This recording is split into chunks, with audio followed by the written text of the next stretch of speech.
you doing? This is Zach Allen. I'm the Director of Instruction out at DeBell Golf Course in Burbank, California.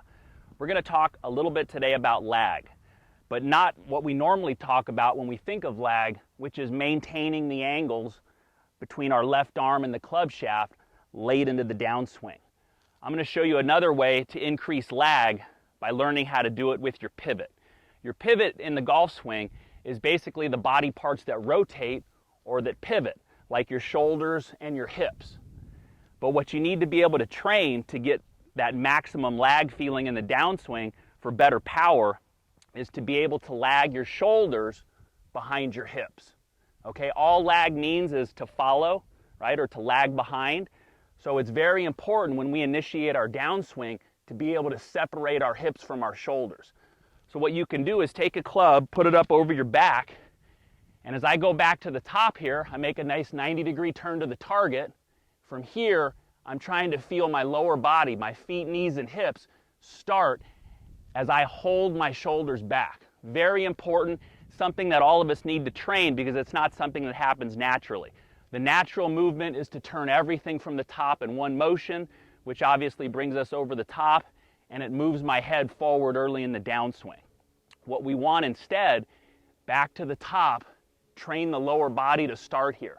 So you can see here, as my lower body initiates, I'm ever so slightly holding my shoulders back to get the feeling of lagging my pivot or lagging my shoulders behind my hips as I start my downswing. So do that a couple times, club over your back, and then try it with the club in its normal position. Feel that club lagging as I start down. It's lagging because my shoulders are lagging behind here.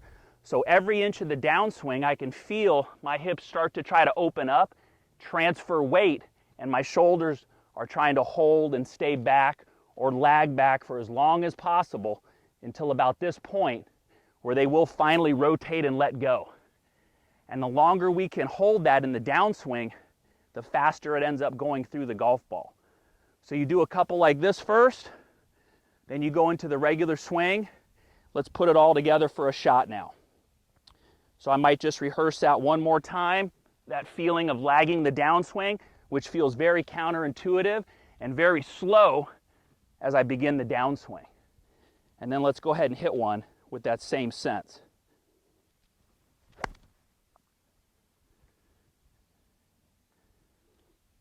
So I could feel there as I started, the club just trying to stay back with my shoulders for as long as possible. Long as possible, the longer the better, until about my hands getting hip high. That's when we want to go ahead and just let everything release through to a nice full finish. So if you're looking for lag, do a little work on your pivot and see if that doesn't help increase some of these other angles we're trying to achieve in a normal downswing. So let's go ahead and take a look at two great examples of that pivot lag up close and personal. First, I've got Tiger Woods with the driver here, and I want you to focus just on his upper left hip. So here he is completing the top of his backswing. You can see the hips initiating there as the shoulders just stay back to the target for as long as possible. So that's the initial movement that's a little different, that needs to be trained by that drill I was showing you earlier.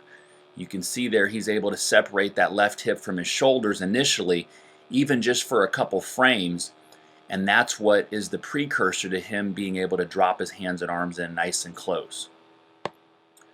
So one more example here.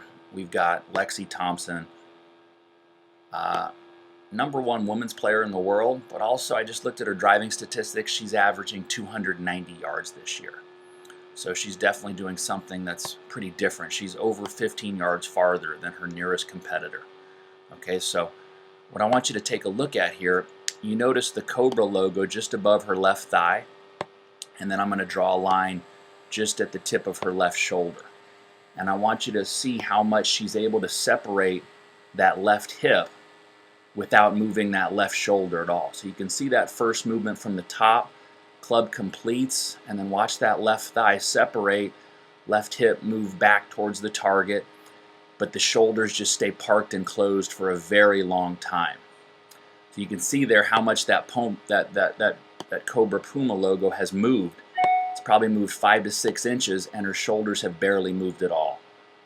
So a nice big turn to the top, separates that left hip, shoulders stay parked and closed.